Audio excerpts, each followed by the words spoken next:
Tonight, paying to escape a 7 million long NHS waiting list. I'm physically at my lowest point. I'm buying back my life. Record numbers buying healthcare here and abroad. 70% of our patients are coming from UK. Feel desperate because they cannot get help. A once simple operation now life-threatening after years of waiting. I have deteriorated. There is a risk it will kill me. That's why I feel let down. And buying treatment because delay could cost more. If I'd waited for the GP, I wouldn't be here to tell my story. Do you feel like the country's sleepwalking into a cancer crisis? We're already in it. This is the worst cancer crisis of my lifetime. Good evening and welcome to the Tonight programme. Over 7 million of us are on the NHS waiting list. That's 7 million stories of fading health, pain, and sometimes the feared treatment may come too late. Some experts warn of a deadly toll. So it's perhaps not surprising that there has been a record surge in Brits paying for private healthcare, both here and abroad. Tonight, ITV's health editor Emily Morgan meets some of those selling homes, taking loans and fundraising to buy back their health.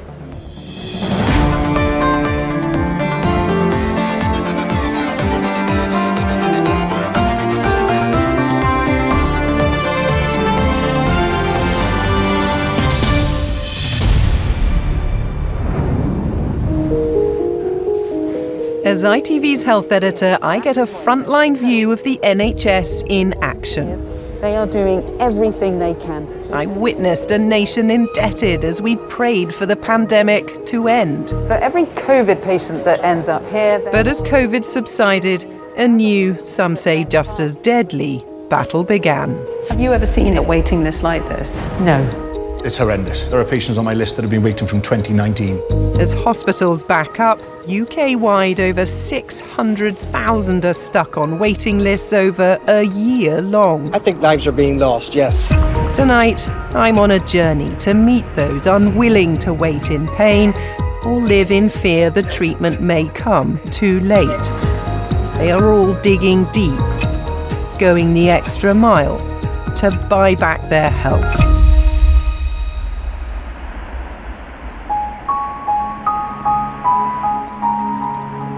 Record numbers of Brits are being forced out of work due to long-term sickness. This Welsh nurse is just one of them.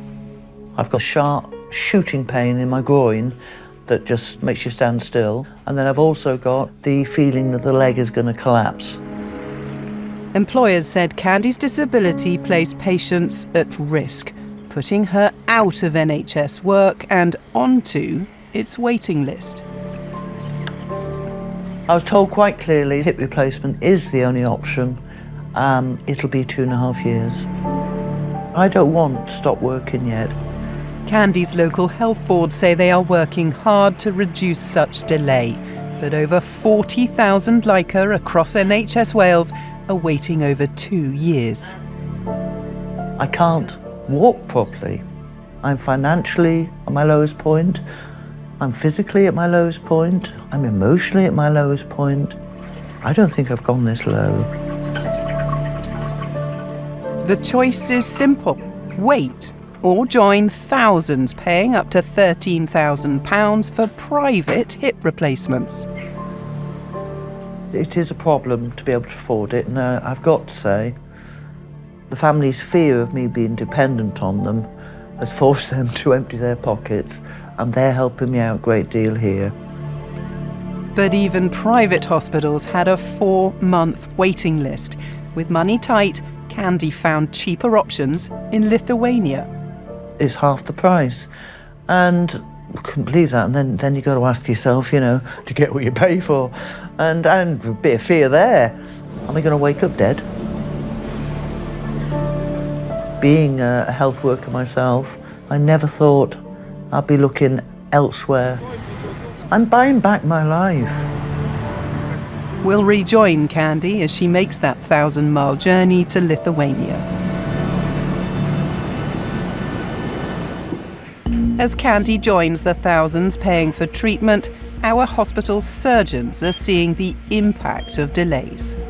If patients wait longer, then they actually deteriorate during that time. So waiting is not just a matter of staying the way you are, but it's also a matter of getting worse whilst you wait. And of course, this can be true of the cancer area, which surgeons deal with too.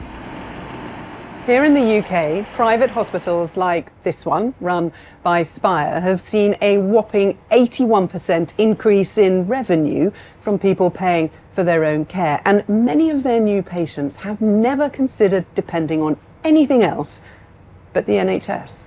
Brilliant. I can walk and I've got my life back. People like Julia, who paid £13,000 for a hip replacement when the NHS couldn't even give a date. You don't get a time, you don't get a month, you don't get a year, so you're just left. By going private, what did you buy back? I bought back my life. I had 2 small children and I worked full time. I was in pain daily, I couldn't sleep, I couldn't get up the stairs. And I always remember my 4-year-old said to me, "You walk like all the normal mummies now."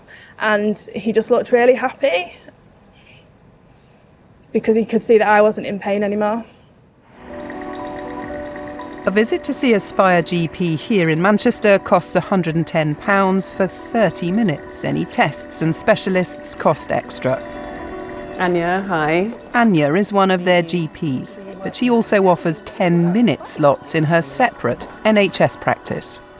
Why would they come to you as a private GP and not go to an NHS? They may have gone to NHS GP first, they may feel unsatisfied, but I have more time to explore things. I saw a 60-something-year-old gentleman who had weight loss and significant weight loss, slightly altered bowel habit. I was able to get bloods the same day as I saw him again 3 days later, got him an appointment to see a specialist that night, a general surgeon. And he subsequently had a scan and it looks like esophageal cancer. Talk to me about the difference between referring people. Frustratingly, and the latest figures that were shared with me in my NHS capacity, and those referrals are taking up to 2 months now. And that is just horrifying for us. And how does that make you feel? That's rubbish. Sorry. Yeah, it makes me sad. That's my loved one. You want them seen. Buying private care doesn't come cheap. Nearly 500,000 of us have taken out medical insurance in the past year. Uninsured, the average UK price for a colonoscopy is around £2,000. Cataract surgery, nearly £2,800. Just under £13,000 for a hip replacement, £14,000 for a new knee, while an MRI to help diagnose cancer could cost £890. I have terminal brain cancer, and that gives me 3 years left to live. For some, the only way of buying healthcare is to fundraise online.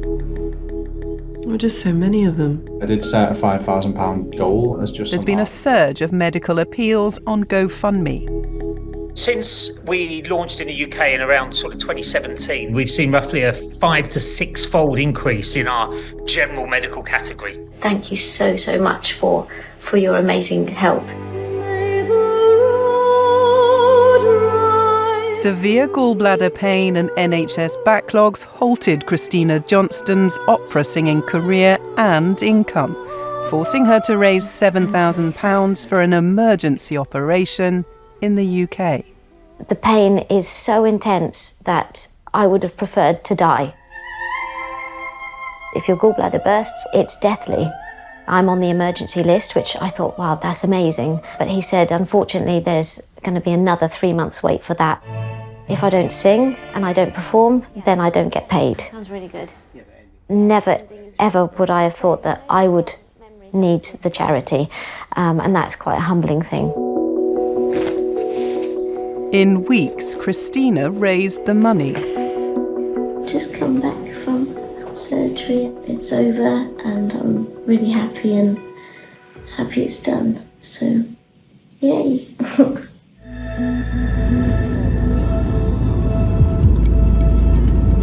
1,000 miles away, Candy has arrived in freezing coldness, Lithuania. Where's my skis? She's eager to meet the surgeon who will do her hip replacement for £7,000, around half the UK price. Hi, I'm Linus. I'm Candy. Nice meeting you. Please, Sit down. Surgeons here are witnessing the damage of delay. The longer you wait, the more problems we will get as the surgeons and you as the patient. Because your rehab will take longer, our surgery longer, and it can be for us much more difficult to restore your joint anatomy.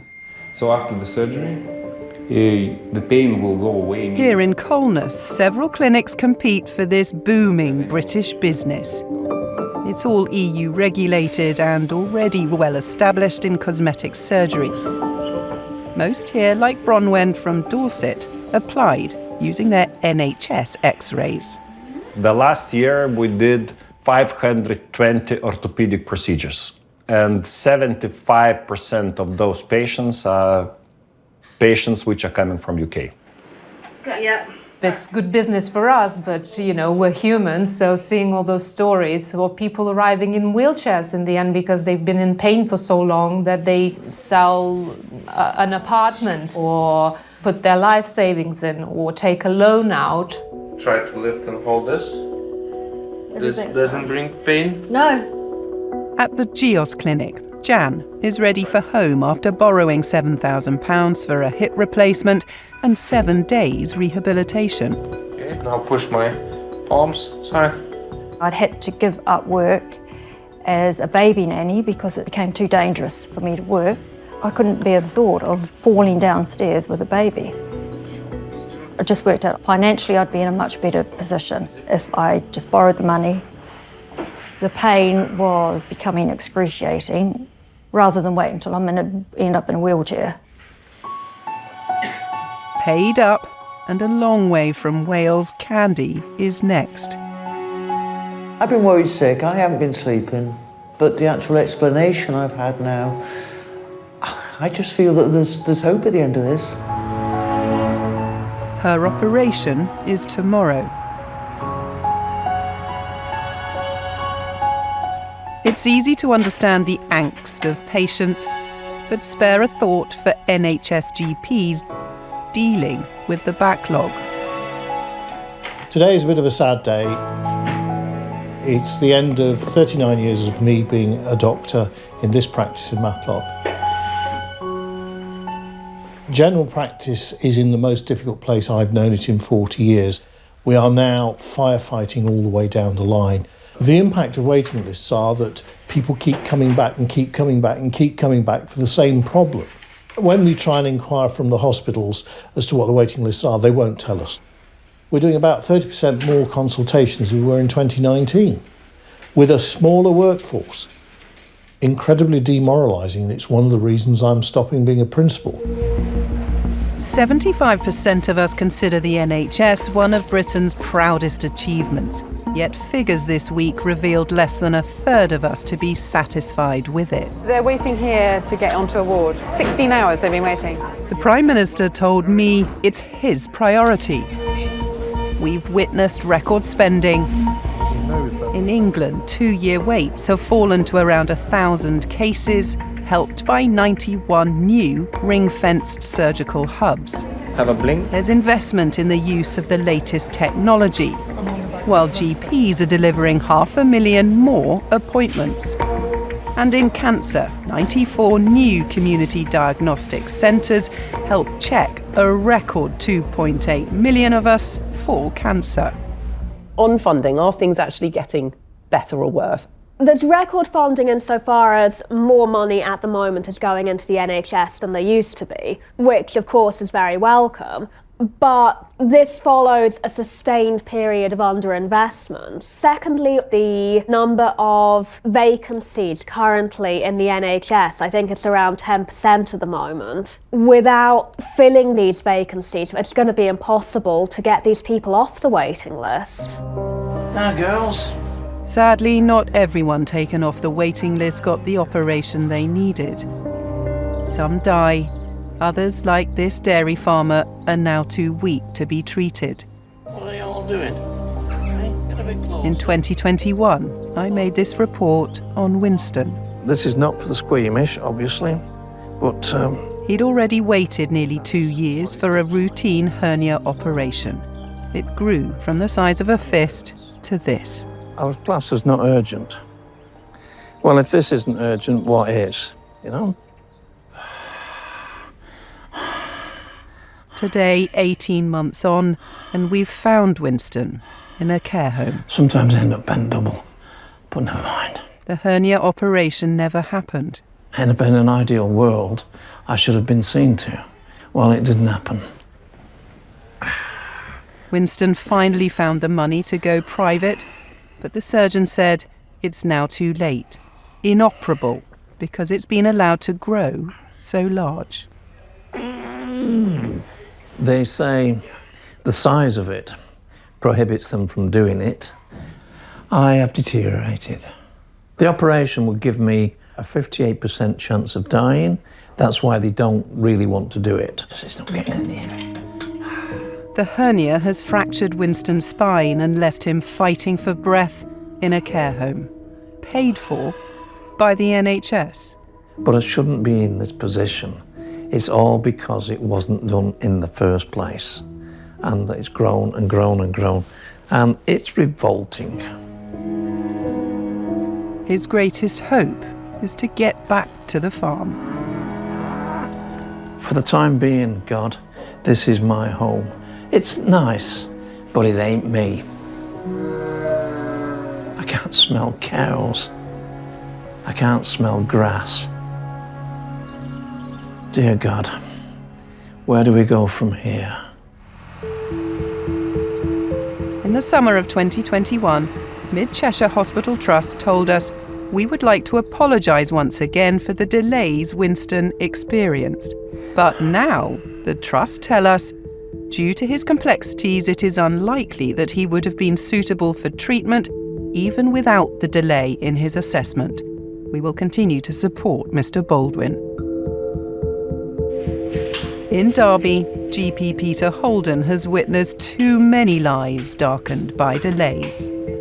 When you'd referred them at a time when they were operable, they become inoperable because they're not fit enough to stand the anaesthetic or the surgery. That then means that patient has got years of discomfort. Their quality of life goes to the floor. Then they're consulting you because they're depressed. Then they're consulting you because they can't cope. And so you get into this vicious, ever-tightening downward spiral when a stitch in time would have saved 9. For just about all of those who are told to take a ticket and join Britain's longest ever waiting list on record, there is frustration, pain, and as we've seen, lives on hold. But when it comes to cancer care, delays could also be a matter of life and death. Tumours don't wait, they progress. Professor Pat Price is worried. The NHS is failing by its own targets. So they should be having their treatment within 62 days of having first presented. But latest figures reveal almost half, 46%, waited longer. The target hasn't been met for 7 years. The most recent are the worst on record. That target is there for a reason. International data shows that for every 4-week delay in diagnosis and treatment, there can be on average a 10% increase in death rate. Given the delays, we're going to see a large rise in the number of people dying. Absolutely. Tens of thousands of people are going to die.